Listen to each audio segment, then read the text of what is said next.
Hai guys, kembali lagi di channel kita. Terima kasih bagi yang sudah klik video saya. Semoga kalian diberi kesehatan dan rezeki yang berlimpah. Amin.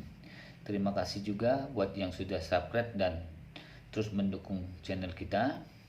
Dan bagi yang baru bergabung, silakan subscribe dan jangan lupa like dan komennya ya. Oke, pada kesempatan kali ini saya akan membacakan 4 bab, yaitu dari bab 3793 sampai 3796. Oke, kita langsung aja ya.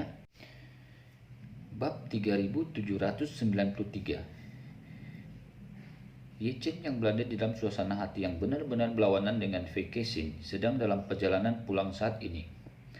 Setelah mengendalikan Lao Jiacheng, dia merasa jauh lebih santai karena Fei Kexin masih ingin menyembunyikan identitasnya. Ye Chen dapat terus bermain dengannya. Namun, untuk mengklarifikasi latar belakang Fei Kexin, dia menelepon Wan Pojun lagi. Selama panggilan telepon, dia bertanya kepada Wan Pojun, "Pojun, apakah ada detail tentang Fei Kexin?"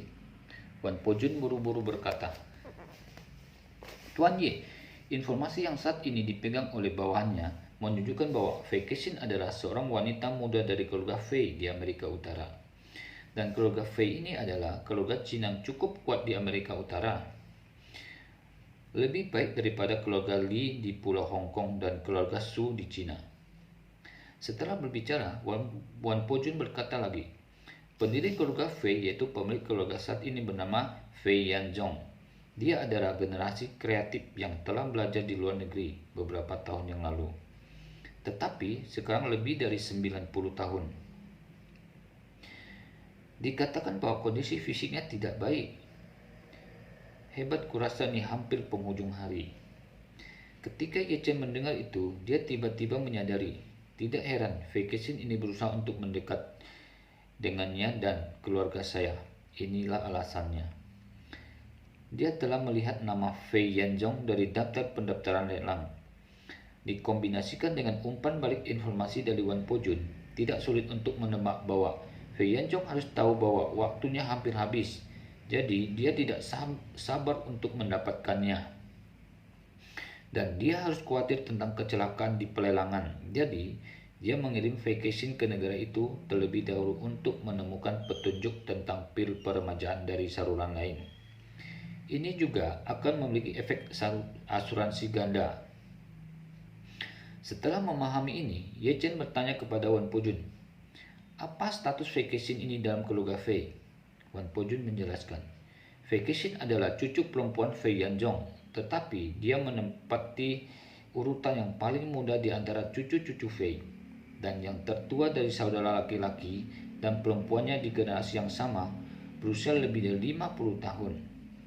Dia baru berusia awal 20-an. Dikatakan bahwa dia lebih disukai keluarga Fei dan merupakan cucu perempuan favorit Fei." Ye Chen bertanya kepadanya, "Bagaimana peringkat ayah Fei Kexin di antara putra-putra Fei?" Wan Pojun berkata, "Ayahnya seperti dia, juga yang termuda di antara teman-temannya." Ye Chen tersenyum sedikit. Tidak heran dia bekerja keras sekarang. Generasi ayahnya pasti tidak memiliki tempat dalam keluarga. Orang tua itu juga relatif tua, mungkin suatu hari dia akan mati. Jika kamu tidak bekerja keras saat ini, kamu akan lebih menghadapi orang tua itu. Berjuang untuk beberapa keuntungan, dan ketika orang tua itu pergi, dia akan ditugaskan secara langsung."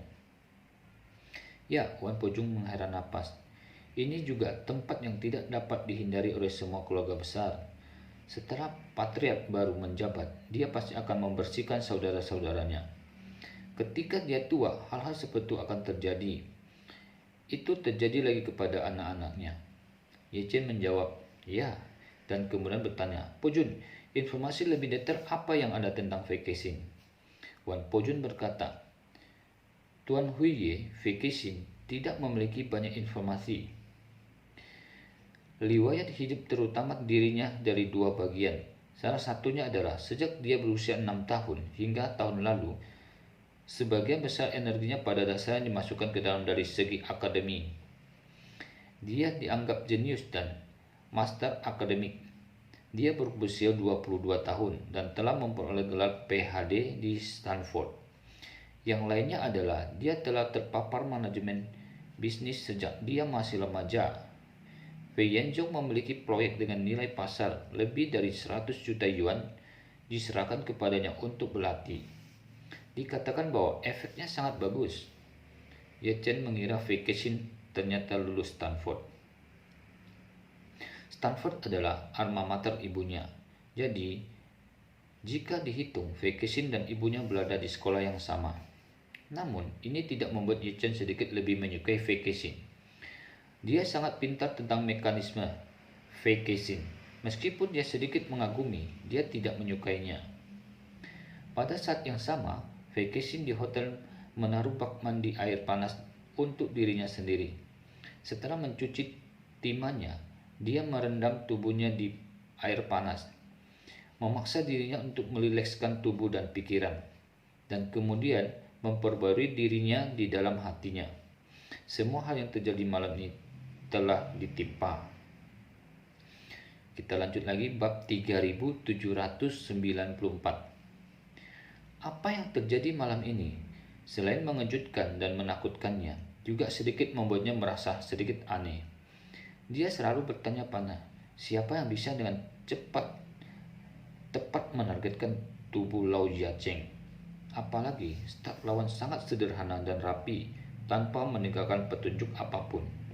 Dia juga memiliki keraguan tentang Ye Chen di dalam hatinya.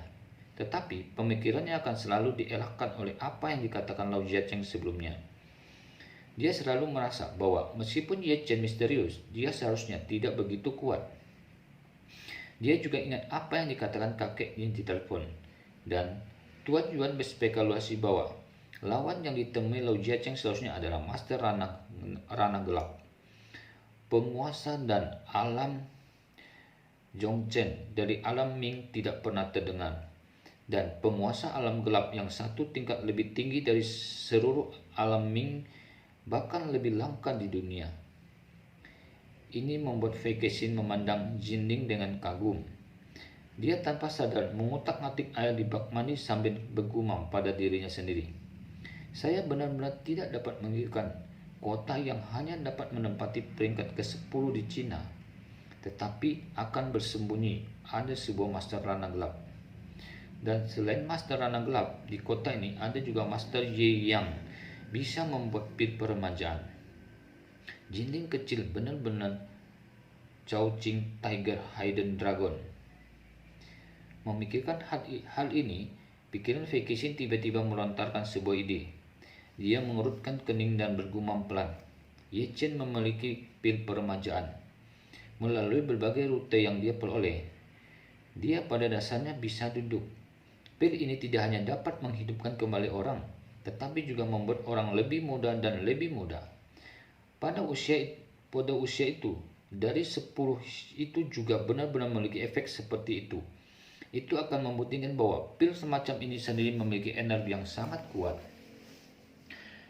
Tuan Lao mengatakan bahwa alasan mengapa seniman bela diri memiliki kualitas fisik yang jauh melampaui orang biasa adalah karena mereka telah menguasai energi yang tidak dapat dikendalikan oleh orang biasa, energi sejati. Dan energi yang terkandung dalam pil peremajaan Ye Chen, bagaimanapun, tidak bisa kalah dengan semangat sejati praktisi seni bela diri, kan? Bagaimanapun, ada banyak praktisi seni bela diri di dunia ini, tetapi hanya Ye Chen yang memiliki kekuatan itu. Pil peremajaan. Meskipun energi pil peremajaan dan energi sejati praktisi seni bela diri mungkin tidak sama, sulit untuk membandingkan siapa yang lebih baik dan siapa yang lebih buruk bersama-sama. Tetapi di dalam hal kelangkaan, energi pil peremajaan lebih jarang daripada yang lain. Energi sejati dari praktisi seni bela diri lebih banyak lagi dan jauh lebih berharga. Sewa prajurit bintang 6 hanya dengan puluhan juta hingga paling banyak 100 juta dolar Amerika Serikat setahun. Tetapi jika Anda ingin membeli pil peremajaan, harganya setidaknya puluhan miliar dolar. Dari sini juga dapat dilihat bahwa nilai energi dari pil peremajaan lebih tinggi. Kalau begitu, lalu Ye Chen memiliki energi bernilai lebih tinggi. Mengapa dia sendiri tidak memiliki kekuatan? Bukankah ini sedikit aneh? Fei Kexin ingat bahwa Lao Jiacheng mengatakan kepadanya bahwa seseorang seniman bela diri tinggi 1 inci dan 1 inci kuat, dan seseorang dengan tingkat kultivasi yang tinggi dapat melihat sekilas peringkat seseorang dengan tingkat kultivasi yang lebih rendah, sehingga dia dapat melihat itu. Ye Chen dia tidak memiliki keterampilan kultivasi, dan bahkan dapat dikatakan bahwa dia bukan seniman bela diri sama sekali. Pada awalnya, Fei Kexin tidak meragukan pernyataan ini. Lagi pula, dan spesifikasi dalam industri seni, dan karena Ye Chen adalah master Feng Shui, sulit untuk membuat pencapaian apapun di dalam seni bela diri. Namun, ketika saya melihat ke belakang dan menganalisis masalah ini sekarang, saya merasa ada bug samar dalam logika, yaitu celah logika. Celah ini karena Ye Chen menguasai pil peremajaan yang mengandung energi yang kuat. Bagaimana mungkin? Apakah mungkin? Apakah Anda memiliki keterampilan kultivasi? Sama anehnya dengan seseorang yang memiliki jinsan di rumah, tetapi tidak ada uang di rekening banknya. Kita lanjut lagi di bab 3795. Mengikuti garis pemikiran ini, Fei Kexin menjadi semakin ketakutan. Dia tiba-tiba duduk dari bak mandi dan berseru dengan suara rendah yang bingung. Tuan Lau adalah prajurit bintang 6. Jika dia tidak dapat melihat tingkat kultivasi Ye Chen, maka hanya ada 2 kemungkinan. Atau Ye Chen sedikit tidak ada basis kultivasi, atau ini harus di atas prajurit bintang 6. Selain itu, jika itu di atas prajurit bintang 6, maka itu mungkin bukan prajurit bintang 7, tetapi bagian atasnya tidak ditutupi. Jika Tuan Lau benar-benar dibunuh atau dikendalikan olehnya, maka basis kultivasinya seperti yang dikatakan Tuan Yuan telah mencapai alam gelap. Juga, tempat makan hari ini juga dipilih olehnya, sengaja dipilih di tempat yang terpencil. Apakah benar-benar hanya untukku mencicipi karakteristik lokal? Kebetulan ada masalah dengan video pengawasan di sekitar lokasi yang dia pilih, dan tidak ada petunjuk berharga yang ditemukan. Selain itu, Ye Chen tidak selalu bersamaku selama makan. Dia keluar untuk menjawab telepon selama waktu ini. Jika dia ada master ranah gelap, maka waktu untuk menjawab telepon sudah cukup baginya untuk bertindak. Tuan Lau. Memikirkan hal ini, Fei Kexin merasa detak jantungnya tiba-tiba berselerasi lebih dari 2 kali. Dan identitas detak jantungnya begitu kuat sehingga bahkan menguncang dadanya dengan menyakitkan. Dia tahu betul di dalam hatinya bahwa jika tebakannya benar, itu akan membuktikan bahwa semua yang Ye Chen tunjukkan di depannya bertindak di tempat dan bahkan dengan sengaja menipu dirinya sendiri. Fei Kexin tiba-tiba panik. Mungkin hanya ada satu Ye Chen yang bertindak di depannya, yaitu dia melihat melalui dirinya sendiri dan mengetahui motifnya yang sebenarnya. Jadi, dia ingin membuat rencana untuk dirinya sendiri. Fei Kexin juga tahu bahwa jika dia benar-benar dilihat oleh Ye Chen, itu akan membuktikan bahwa misinya di Jinling kali ini benar-benar gagal. Selain itu, tidak hanya rencananya untuk menemukan pil peremajaan gagal, tetapi bahkan jika Ye Chen tahu identitas aslinya, dia mungkin masih terlibat dalam rencana kakek untuk berpartisipasi dalam pelelangan secara normal. Jika itu masalahnya, bukankah dia akan menjadi orang yang berdosa di mata kakek? Memikirkan hal ini, Fei Kexin sama-sama cemasnya dengan semut di panci panas. Yang paling dia takuti adalah Ye Chen tidak hanya menyadari motifnya, tetapi juga menemukan identitas Fei Kexin. Jika itu masalahnya, dia akan benar-benar tidak berdaya untuk pulih. Jika Ye Chen hanya ingin memperhatikan motifnya sendiri, tetapi tidak menemukan identitas aslinya, maka masih ada secercah kehidupan di dalam masalah ini. Bagaimanapun, dia dan kakek awalnya berencana untuk mengadopsi metode asuransi ganda. Bahkan jika jalan mereka diblokir, setidaknya itu akan mempengaruhi partisipasi normal kakeknya dalam pelelangan. Selama Ye Chen tidak tahu identitas aslinya, dia tidak berpartisipasi dalam pelelangan dengan kakeknya pada waktu itu. Dia dapat mengisolasi resikonya. Memikirkan hal ini, dia segera mengambil ponsel dan menelpon kakek Fei Yanzhong. Begitu panggilan terhubung, dia buru-buru berkata, "Kakek, saya sekarang beresiko terpapar. Jadi mulai sekarang sampai lelang berakhir, saya tidak akan pernah menghubungimu lagi. Dan kamu tidak perlu menghubungiku. Karena kamu datang untuk berpartisipasi dalam pelelangan dalam beberapa hari. Aku akan membawa orang lain untuk bersamamu. Aku tidak akan berpartisipasi kali ini." Fei Yanzhong bertanya dengan ngeri, "Ada apa? Apakah ada sesuatu yang tidak terduga?" "Tidak," Fei Kexin berkata dengan jujur. "Saya khawatir saya telah diekspos di depan pemilik pir peremajaan. Saya sekarang curiga bahwa dia adalah orang di balik hilangnya Tuan Lo. Jika ini masalahnya, saya mungkin telah menyinggung perasaannya. Jika Anda memberitahu dia hubungan antara saya dan Anda, saya khawatir itu akan mempengaruhi partisipasi Anda dalam pelelangan." Kita lanjut lagi, bab 3796. Fei Yanzhong berseru, "Apakah kamu yakin? Apakah orang itu memiliki kekuatan alam gelap?" Fei Kexin berkata, "Saya tidak memiliki bukti langsung, tetapi setelah analisis dia adalah yang paling mungkin. Jadi saya pikir lebih baik berhati-hati. Bagaimanapun, itu seharusnya tidak mempengaruhi tawaran Anda untuk pir peremajaan." Fei Yanzhong berpikir sejenak dan kemudian berkata, "Kexin, saya pikir Anda harus kembali sesegera mungkin. Karena Anda harus memiliki resiko dan kemungkinan terpapar, tidak ada signifikansi praktis untuk terus tinggal di Jinling. Tetapi itu akan meningkatkan resiko. Lagi pula," Fei Yanzhong berkata lagi, "kamu kembali dulu. Ketika pelelangan selesai, saya akan minta Tuan Yuan untuk menemani saya. Kemudian kita akan pergi ke Jinling untuk berpartisipasi dalam pelelangan dengan cara yang adil. Dan orang lain yang berpartisipasi dalam pelelangan mungkin juga akan membawa beberapa master seni bela diri sebagai rombongan. Tidak peduli seberapa hebat dia tidak bisa melakukan apapun pada rombongan ini, kan?" Fei Kexin berkata, "Jika itu benar-benar dia yang berada di belakang layar, dia pasti tidak akan melakukan apapun kepada orang-orang yang berpartisipasi dalam pelelangan. Itu sama saja dengan menghancurkan tandanya sendiri. Mengapa Anda tidak membiarkan Tuan Yuan menemani Anda ketika kamu sampai?" Fei Yanzhong bertanya, "Bagaimana denganmu? Kapan kamu akan kembali?"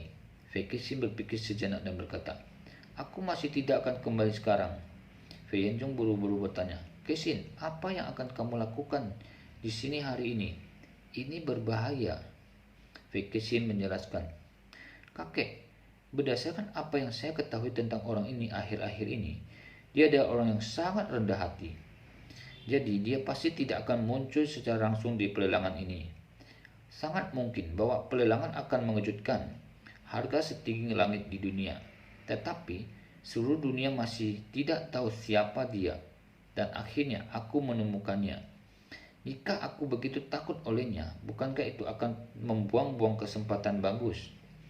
Fei Yanzhong membujuk, "Kexin, pihak lain mungkin telah melihat Anda melalui sekarang. Peluang bagus apa yang Anda miliki jika Anda terus tinggal di sana?" Fei Kexin berkata dengan serius, "Kakek, dia tidak melakukan apapun padaku yang membuktikan bahwa dia tidak begitu membenciku di dalam hatinya. Mungkin dia hanya ingin membiarkanku mundur melalui masalah ini. Jadi, kurasa tidak. Aku akan berada dalam bahaya apapun." Berbicara tentang ini, Fei Kexin berhenti sebentar dan melanjutkan, "Saya pikir dia sedikit tidak puas atau jijik dengan saya sekarang. Selama saya bisa di lain waktu, melalui metode saya, biarkan dia mengurangi ketidakpuasan dan jijik saya. Dan lalu garis saya masih memiliki kesempatan." Segera setelah itu, Fei Kexin berkata dengan nada tulus, "Kakek, tinggalkan aku sendiri. Biarkan aku menjalankannya sendiri." Fei bukan pahlawan. Setelah menganalisis bahwa elemen dengan hati-hati, dia sampai kesimpulan bahwa Ye Chen tidak mungkin melakukannya sendiri. Dia berpikir di dalam hatinya, jika Ye Chen benar-benar mencapai kekuatan alam gelap dan benar-benar menginginkan hidupku, maka dia tidak perlu membuat masalah seperti ini sama sekali. Dia bisa menyelesaikan masalah sekali dan untuk semua dengan langsung berurusan denganku.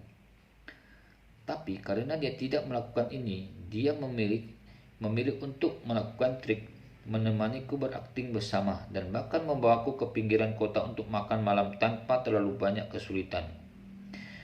Bahkan setelah dia menyelesaikan Tuan Low, dia tidak melakukannya, memalingkan wajahnya denganku. Itu membuktikan bahwa dia memang benar. Aku tidak ingin melakukan apapun padaku. Mungkin dia hanya ingin aku belajar sedikit dan pergi sendiri. Memikirkan hal ini, hati Fei Kexin secara tidak sadar memiliki keinginan kuat untuk menang. Semakin Ye Chen ingin dia pergi, semakin sedikit dia ingin pergi. Terlebih lagi, saat ini adalah kesempatan terakhir untuk mengekspresikan diri di depan kakek. Jika Anda tidak memanfaatkannya kali ini, maka di masa depan keluarga Anda pasti tidak akan punya hari untuk berdiri. Jadi, dia mendorong dirinya sendiri dalam hatinya. Orang-orang mengatakan bahwa kekayaan dalam bahaya. Kali ini saya harus mengambil kesempatan. Oke, sampai di sini dulu guys. Terima kasih telah mengikuti video saya. Sekali lagi saya mohon maaf jika penyampaian saya kurang bagus. Terima kasih banyak. Buat yang belum subscribe, tolong bantu Mimin subscribe supaya Mimin tetap semangat untuk mengupload video-video berikutnya. Terima kasih.